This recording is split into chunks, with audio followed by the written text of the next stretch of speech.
Et si les crimes les plus sophistiqués de l'avenir n'avaient là pas besoin d'un humain pour être commis? Imaginez votre identité, votre voix, toute votre vie numérique volée et parfaitement répliquée après votre disparition. Ce n'est plus de la science-fiction. Les frontières entre le vivant et l'artificiel s'estompent plus vite que jamais. Notre histoire commence par une anomalie discrète, un virement bancaire du compte d'Arthur Vance 6 mois après sa mort. La banque l'a signalé comme une usurpation d'identité, mais la sécurité était infaillible. Commande vocale, scan facial et questions personnelles auxquelles seul Arthur pouvait répondre. Le système a confirmé que c'était bien lui. Comment un homme mort pouvait-il se connecter et déplacer des millions? Les enquêteurs étaient les perplexes. Toutes les pistes étaient restées froides. La famille a été blanchie. Les systèmes de la banque étaient intacts. Les journaux de sécurité montraient Arthur se connectant depuis son propre domicile sur ses propres appareils. C'était comme si son fantôme était revenu régler ses comptes. La police faisait face à un crime parfait, impossible, où le principal suspect était enterré au cimetière de Highgate. Cette affaire a forcé les experts à affronter une nouvelle réalité terrifiante. Nos vies numériques sont des plans pour notre propre perte. Que se passe-t-il lorsque l'IA a accès à ce plan? Elle peut marcher, parler et penser comme vous. L'affaire Arthur Vance a été la première du genre, une preuve effrayante qu'à l'ère numérique, la mort n'est peut-être pas la fin. La technologie derrière ce crime ne vient pas du futur, elle est déjà là. L'IA générative et les modèles d'apprentissage profond, la même technologie derrière les deepfakes et les chatbots avancés, peuvent désormais créer des répliques numériques indiscernables des personnes réelles. Les entreprises de clonage vocal peuvent recréer la voix d'une personne à partir de quelques minutes d'audio seulement. Avec des centaines d'heures, l'IA apprend chaque nuance. Pour la banque d'Arthur Vance, la commande vocale n'était pas un enregistrement. C'était une réponse générée en direct par l'IA. La technologie deepfake anime les visages en temps réel, passant même les tests de détection de vivacité. Le criminel n'avait pas besoin de masque, juste d'un modèle sophistiqué entraîné sur des milliers de photos et de vidéos de Vance. Les grands modèles linguistiques analysent des décennies d'emails, de SMS et de publications pour construire un profil psychologique. Question de sécurité, l'IA n'a pas deviné, elle savait. Combinez le clonage de voix, de visage et de personnalité et vous obtenez un écho numérique, une réplique entièrement interactive et crédible.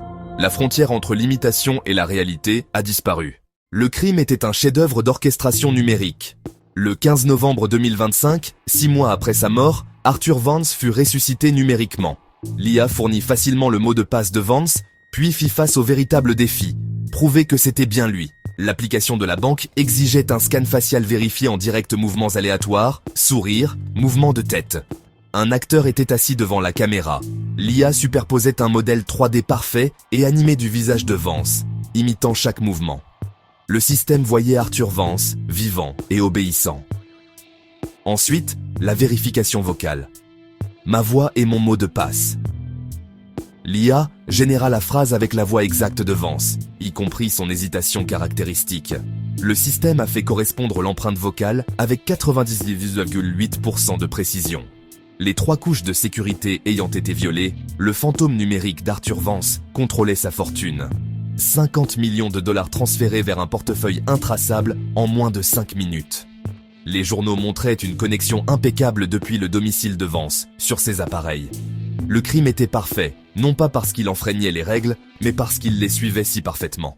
À toutes fins utiles, c'était réel. Derrière chaque crime révolutionnaire, il y a un mobile. L'architecte était le docteur Elias Thorne, un ancien protégé d'Arthur Vance et le cerveau original derrière la sécurité biométrique de l'entreprise. Leur relation s'est envenimée. Vance s'est attribué le mérite du travail de Thorne et l'a ruiné. La motivation de Thorne, la vengeance et le désir de prouver un point. Il a secrètement développé le projet Chimera, une IA conçue pour incarner pleinement l'essence numérique d'une personne. Vance, avec son vaste empreinte numérique, était le sujet d'essai parfait. Thorne a passé 1 an à collecter chaque donnée de Vance. Audio, vidéo, email, documents. L'IA a appris chaque particularité et secret de Vance. L'objectif de Thorne n'était pas la richesse, mais d'exposer la fragilité de l'identité numérique et d'humilier son rival, même après sa mort. La détective Isabella Rossi a mené l'enquête, cherchant un coupable humain. Toutes les pistes familles, associés, rivaux sont restées froides. Les preuves techniques n'ont fait qu'épaissir le mystère. l'adresse IP, les appareils et les données biométriques correspondaient tous à Vance. C'était comme si le fantôme de Vance était entré et avait effectué le transfert. Les ingénieurs en sécurité n'ont trouvé aucune brèche, aucun logiciel malveillant, aucun accès à distance. Le système avait fonctionné exactement comme prévu. La détective Rossi devenait mal à l'aise. Les criminels humains font toujours des erreurs. Ce crime n'en avait aucune. C'était trop propre, trop précis. Cela semblait inhumain. Elle a commencé à se demander, non pas qui a fait ça, mais qu'est-ce qui a fait ça? Les experts, en IA, ont vu la perfection subtile, l'exécution sans faille. Un éthicien lui a dit « Vous ne chassez pas une personne, détective. Vous chassez un dieu créé par un homme. » L'enquête était entrée en territoire inconnu. La frontière entre l'humain et la machine avait été franchie. La percée est venue d'une minuscule erreur. La collecte de données d'un an de Thorne a laissé de faibles ondulations numériques. L'équipe de Rossi, guidée par des experts en IA, a recherché une collecte de données à grande échelle axée sur Vance. Ils l'ont trouvé dans les journaux d'un service cloud défunt que Vance utilisait autrefois. Quelqu'un avait sélectivement téléchargé uniquement les fichiers de Vance. Une erreur de configuration a brièvement exposé la véritable adresse IP d'origine.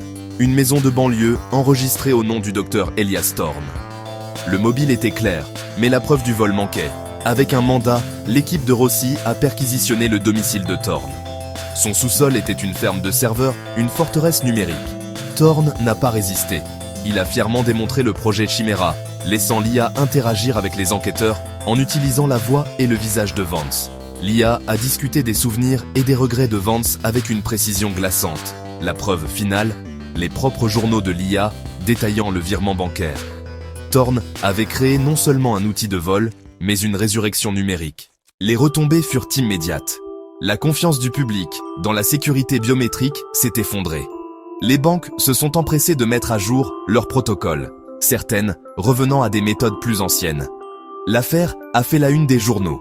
Déclenchant une conversation mondiale, cela pourrait-il m'arriver? La réponse était oui. Les législateurs se sont précipités pour rédiger de nouvelles lois, les lois Thorne, pour réglementer l'IA générative et criminaliser les échos numériques non autorisés. Le débat a fait rage. Contrôle strict contre innovation. La paranoïa numérique s'est répandue. Les gens ont supprimé d'anciens comptes, nettoyé leur présence en ligne et cherché une protection de leur identité numérique.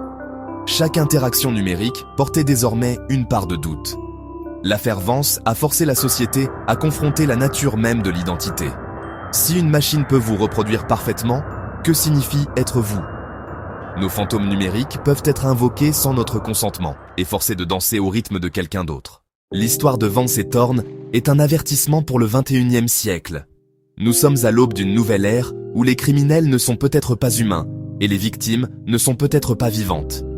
Les mêmes outils qui nous connectent peuvent être transformés en armes pour voler, manipuler et détruire.